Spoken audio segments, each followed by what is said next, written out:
Welcome to the RSA. Thank you so much for taking the time out of what I know is extraordinarily busy schedule. Currently Secretary of State for Education, before that, Vaccines Minister. Before that, Minister for Business and Industry. I'd love, Nadhim, to take advantage of that portfolio to go on a bit of a grand tour, actually, of some of your recent positions. There's so much we could discuss. And I wondered whether we could start with Nadhim the man, as well as the minister. You were born in Baghdad. Yes. Came here as a child. Can you say a little bit about how you came here and the circumstances around that? I had to pinch myself this morning when I was shaving my head that I've been invited to the RSA as a speaker, as Secretary for Education. I arrived on these shores when I was 11 years old. I genuinely couldn't speak a word of English. I hid at the back of the classroom because children can be cruel. And when I began to sort of learn the language, I tried to string words together in my head to make a sentence, to try and join in the subject matter in the classroom. Of course, by the time I'd made the sentence in my head, the subject matter has moved on. So the first few weeks were really painful because teachers thought I had learning difficulties. And of course, I had parents who understood the value of education. My mother was a dentist in Iraq, and she always understood that education would unlock opportunity. In fact, it was, I think, 79 when Margaret Thatcher had become Prime Minister, and she used to say, you know, a grocer's daughter has just become Prime Minister in this country, so you can do anything in this amazing place that we've arrived in, and it's adopted us. It's only when I really began to, so I began to read and I began to obviously write, it's only when I really began to think in the language that I think sort of my life began to move rapidly forward. And I guess it was that journey that has shaped my thinking in terms of what I'm doing now in education. This is my third stint in the department. So before Business and Industry, which is where our paths crossed, and I discovered that this amazing man who you've got now as Chief Executive had come up with what I think was probably the best piece of work in BEIS, in the Department for Business, Energy and Industrial Strategy, which was the modern industrial strategy, which actually is very much the foundations of what we're doing on levelling up now. But before that, I was sent in the coalition government to the Department of Education to look at apprenticeships and to look at how we design the skills landscape in an economy that was changing so rapidly, even more so now, where sectors were, you know, today are crushed and reborn in double time. Yeah. And the golden thread that we came up with then was to say we've got to embed or co-create skills, qualifications with business. You can't do them in isolation in sanctuary buildings in the Department of Education. And I built the levy technology and the levy and the standards, and then moved on to obviously from that department to go to BEIS. But I came back as the Children and Families Minister under Theresa May into the department, which is probably the most important part of the department and probably of government, because it is truly the most challenging. This is the 80,000 children that we take into care through no fault of their own, whose educational outcomes are really not great. Only about 14% of them get the 5 GCSEs. 1/3 of our adult population in prison were looked after children at some stage in their life. Wow. So a lot to do in the Department of Education, but I'm sure we're going to talk about that as well. But essentially, I think we now have a body of evidence as to what we need to deliver in education in early years, which you had up on your, I was actually scanning your rainbow, and pretty much everything on there is probably relevant to what I'm doing today in the department, and of course in primary and then in secondary and colleges and universities, but a big agenda. The one thing that I've learned throughout my career, whether it's, you know, when I launched YouGov and took that company public, or when we worked on the vaccine program. Focus is really important. My mantra in the department now is don't try and hug the world. Do a few things, do them well, because when people begin to believe, magic begins to happen. Yeah. And the other thing is scale is hard. Yeah. Scale is hard in the private sector, it's hard in what we do in government. And until you get scale, you don't really get to the good society that you want to deliver, because that's when you really, we do lots of pilots, as you know, in government, but actually scale matters. And I'm determined to deliver that in education now. And that's so true of the RSA's interventions as well, actually. Yeah. Ultimately, social impact is what it's all about. Exactly. And that calls for scale.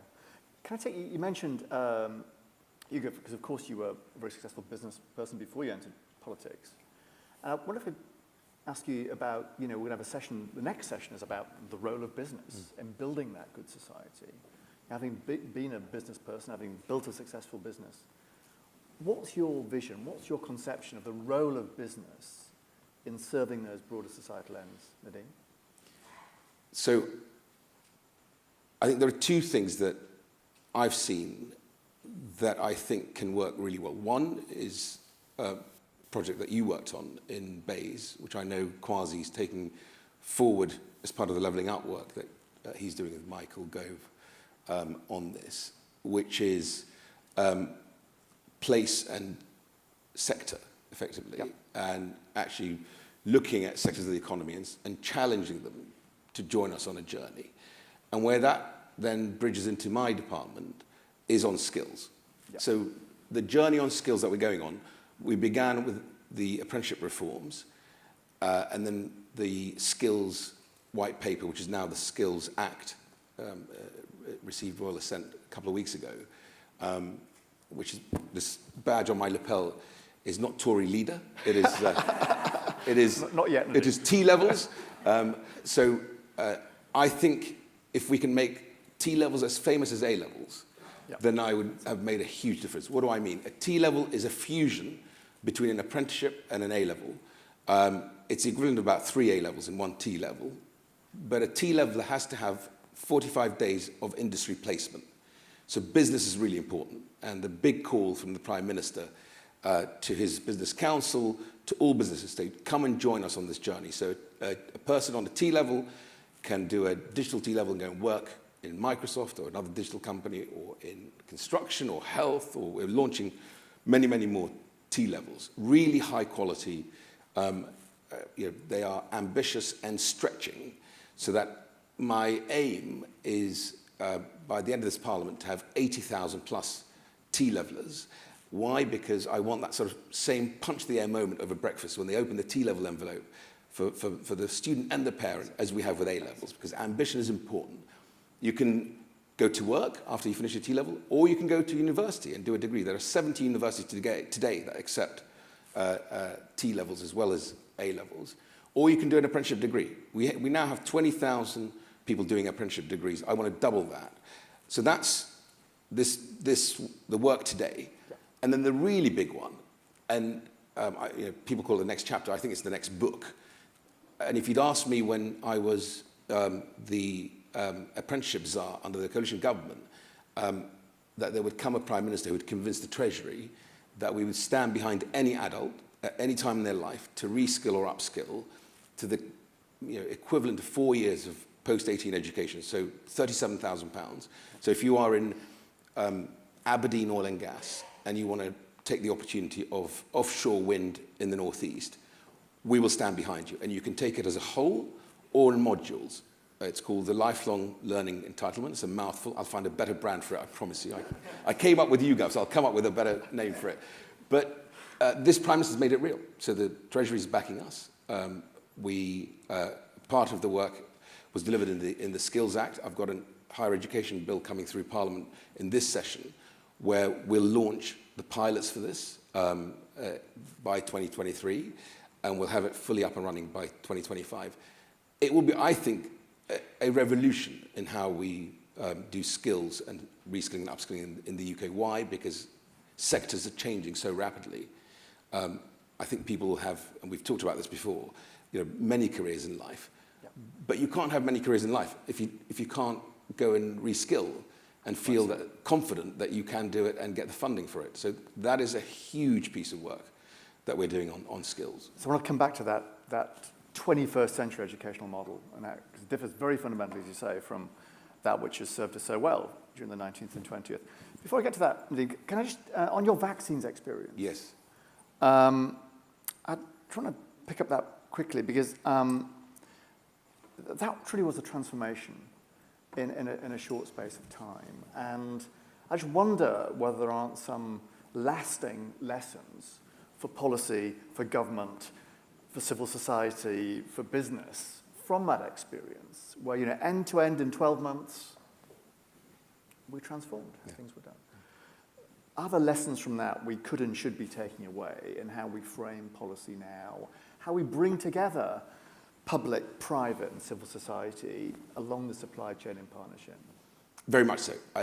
It was a privilege to have been asked by the Prime Minister to lead the vaccine deployment team.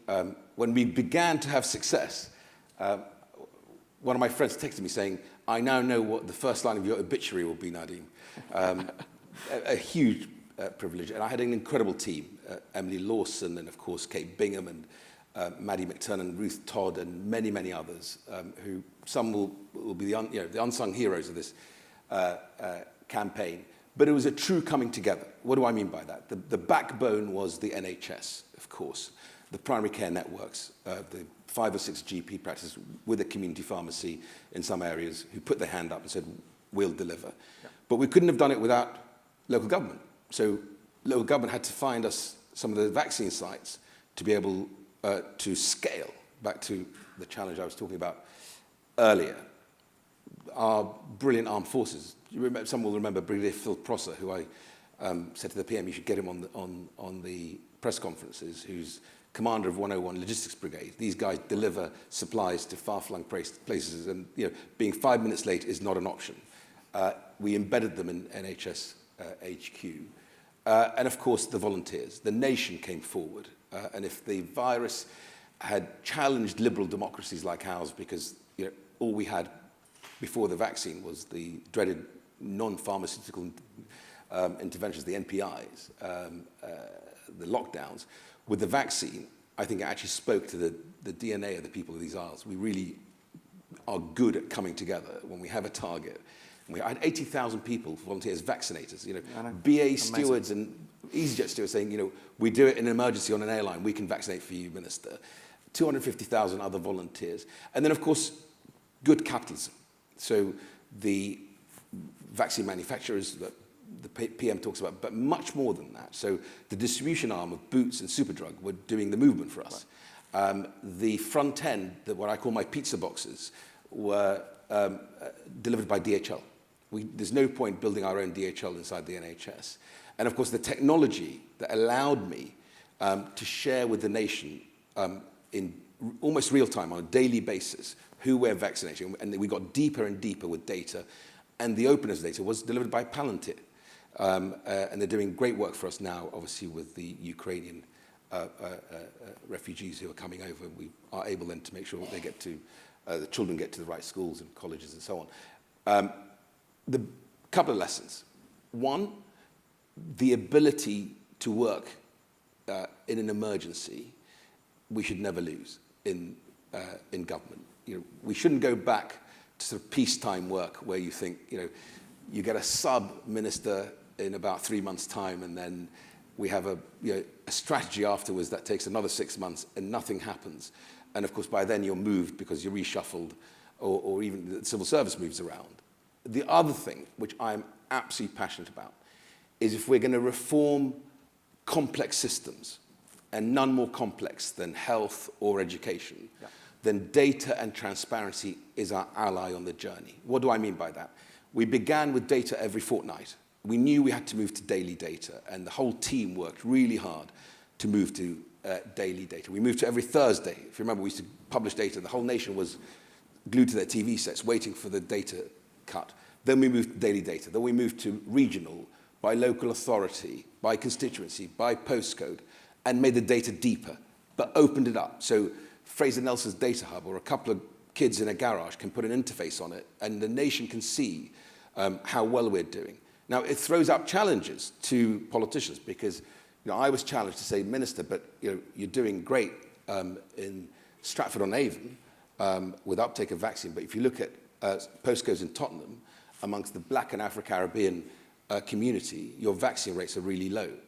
Now, the knee-jerk reaction would have been, and it did, the sort of the meeting the next morning was, we need more walk-in centres because maybe these communities aren't as familiar with booking appointments on the phone or online, and we just make it open walk-in centres. When we analysed the data, because we had this ability with Palantir, there were more walk-in centres within 5 minutes walk in those postcodes with the lowest vaccine uptake than in the postcodes with the highest vaccine uptake. So it had nothing to do with walk-in centres. Now, I could have thrown £500 million putting more walk-in centres, and it wouldn't have solved the problem. So we had to go back and analyse and work out, actually, it was cultural. Some of it was historic that we had to deal with, which is why we moved to having local ambassadors from the community, preferably they're in the health system, nurses, doctors, who can actually engage almost door to door with people to say, these vaccines are safe, I've taken them, and so on. So lots of learnings, but data and transparency is an ally in reforming complex systems. And on that theme, I'm going to go to a few questions from the floor in a second. It strikes me you've taken that notion through to the new portfolio. When it comes to schools' white paper, yes. What I read in that is bringing data and the incentives that transparency and data bring to the educational field, which is also, as you say, among the most complex of systems. Very much so. So what I've tried to do in the department is focus, what we talked about, so skills, and we've talked about the skills missions that we have. Schools, again, we're about to announce our 10,000th academy. I've got 22,000 schools in England. 10,000 is real scale. So I have the evidence of what has worked in education. And 12 years ago, Michael endowed the Educational Endowment Foundation. I've just re-endowed them for another 10 years. Yeah. We have a body of evidence of what works in education. And what has worked is a family of schools that is in a high-performing, and I underline high-performing, because not all multi-academy trusts are high-performing, but the ones that are high-performing have delivered fantastic outcomes for the kids in their schools. Why? Because their classrooms have great teachers. So our focus very much on teacher qualification, teacher training, and we're doing 500,000 teacher training opportunities in early careers framework, the initial teacher training, and later on in life, further professional development.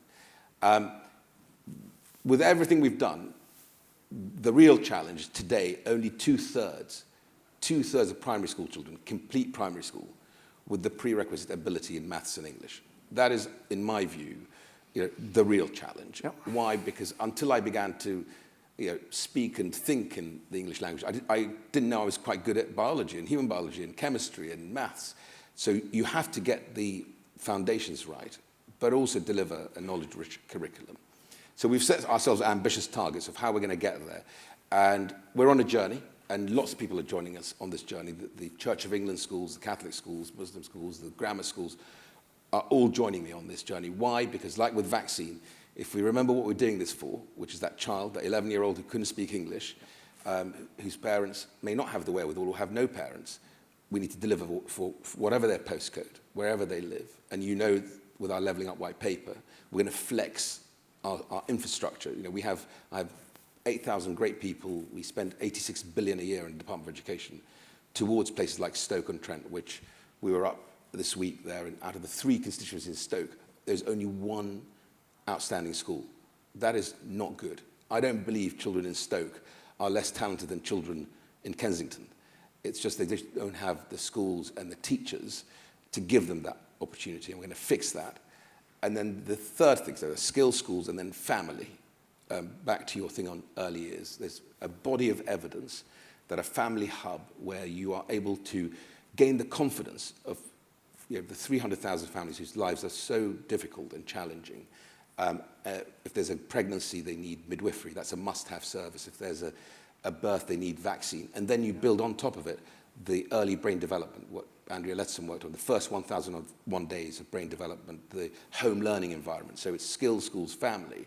But all of that, for me, has to be around also publishing how well we're doing. So if you take recovery from the pandemic, we've got a national tutoring program where we are making it available to every school. Every child should be able to have a tutor to help them catch up. About 60% of schools are using it. The other 40%, the bulk have said they will use it. But I want to publish the data.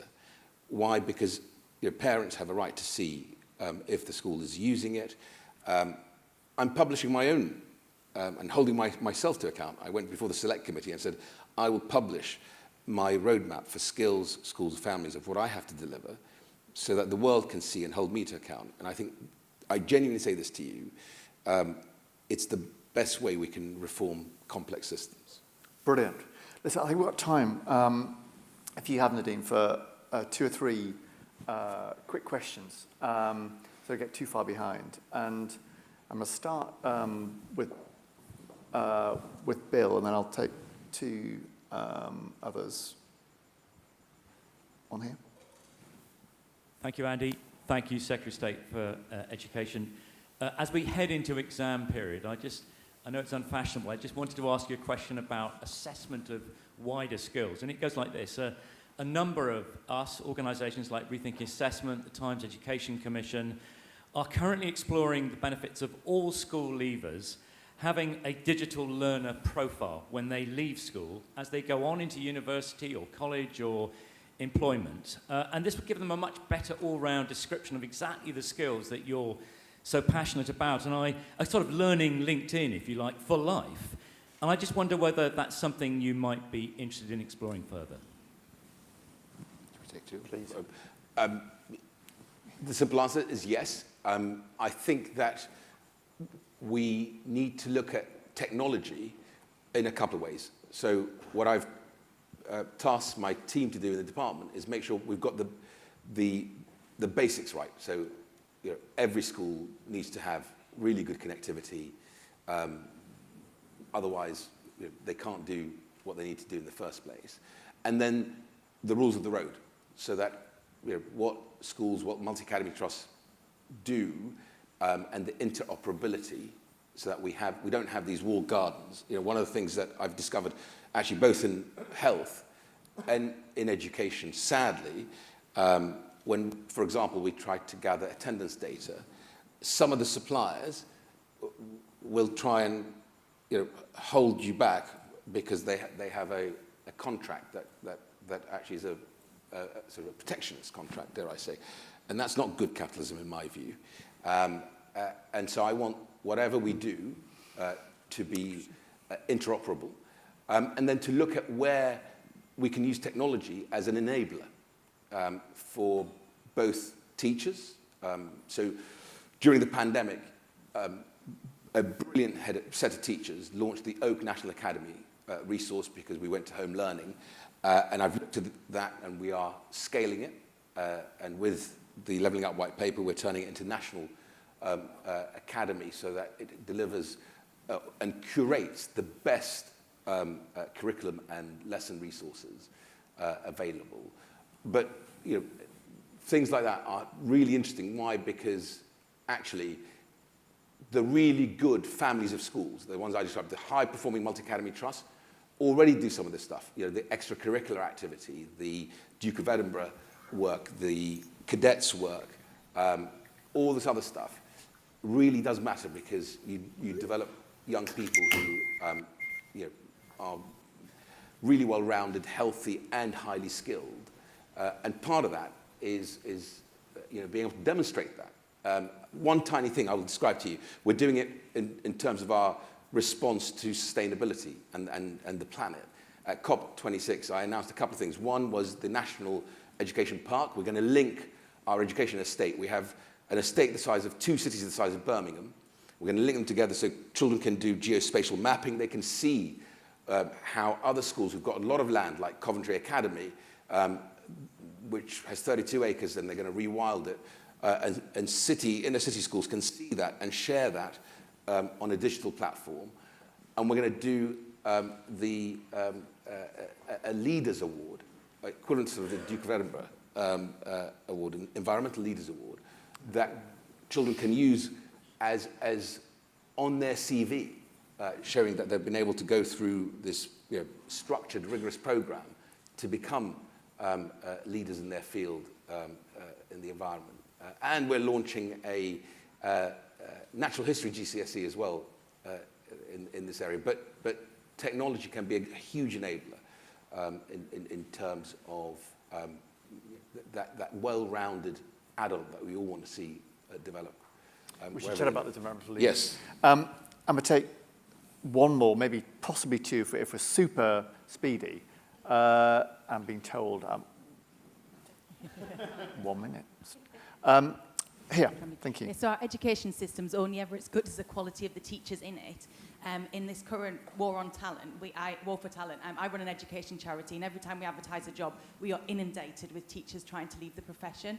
And as a chair of governors, I'm really concerned about the pressures we're putting on our school leaders and the likelihood of them staying, and the age profile currently of our leaders. So if we want to have the best education system in the world, what are we going to do to try and attract and retain the best teachers within it? You're absolutely, so a couple of things. Money's important, but it's not everything. So we're moving to a starting salary of 30,000, which is in my white paper, and we're delivering it. I'm going to deliver it. The early careers framework, the initial teacher training, all of that, we have evidence through the EEF of what the highest quality qualifications look like, and that will help. But more than that, in my view, retention and recruitment is about teachers feeling that actually, one, we're on their side, and the first thing I did in the department is to say thank you to the front line, the brilliant teachers, school leaders, support staff for getting us through the pandemic, and of course getting me and the department through Omicron, because they did an incredible job of getting, keeping schools open and getting them open in January as well. And the biggest thing is to give them the support. So looking at best practice, whether it's through the, some of the really good multi-academy trusts or the Oak National Academy, for things like lesson design, lesson content. We now have really great evidence of what is really high quality lesson design. And that's just one bit, and I want to look at other areas where we can support teachers to give them some of that time back that they need to be able to spend on what they are passionate about, which is delivering great outcomes, that brain juice for young minds to develop. Got a couple of questions online, if we could maybe take one. Absolutely. Yeah, fabulous. So, a question from Rick Hall, who would like to know what you admire about and thus what you draw from systems of education in other countries that outperform England and Wales in PISA attainments, including in creativity. So what I admire about is probably in the skills area, Rick. So when I was the apprenticeship czar, we looked at the German and the Swiss system, and there were a couple of nuggets from that. One was stability of the system. It's been around for a very long time. So the taxi driver from the airport could tell me, and was very proud to share with me, that his daughter was on a Siemens apprenticeship and can describe it completely. And the other thing is really the aspirational value. It was not seen as being in some way of lower value than a traditional degree in those countries. And it's what I hope we're heading towards here in our country as well. It's that I want to see different runways for people's careers to take off on, and that's what we're delivering. We have been the beneficiaries of a great university system. Every 4 international students in the world, the US takes 2, we take 1, the rest of the world shares 1. But the downside of that is that there's always been one runway, which is O-levels in my case, GCSEs now, A-levels and a traditional degree. And actually, we know that many, many young people will flourish and do well, having a completely different runway for their career to take off on. Listen, this is a conversation we could have all day, and we will have. But we should definitely draw this to a close. It's been a fascinating session. We can't hug the world, but we can change it. And today is all about doing some of that. And I'm tremendously grateful to Nadhim for taking the time and setting out his insightful thoughts, as ever, on this topic. And Nadhim, we really look forward to working with you as the RSA in moving your agenda forward. Please join me in thanking Nadhim Zahawi. Thank you. This is brilliant.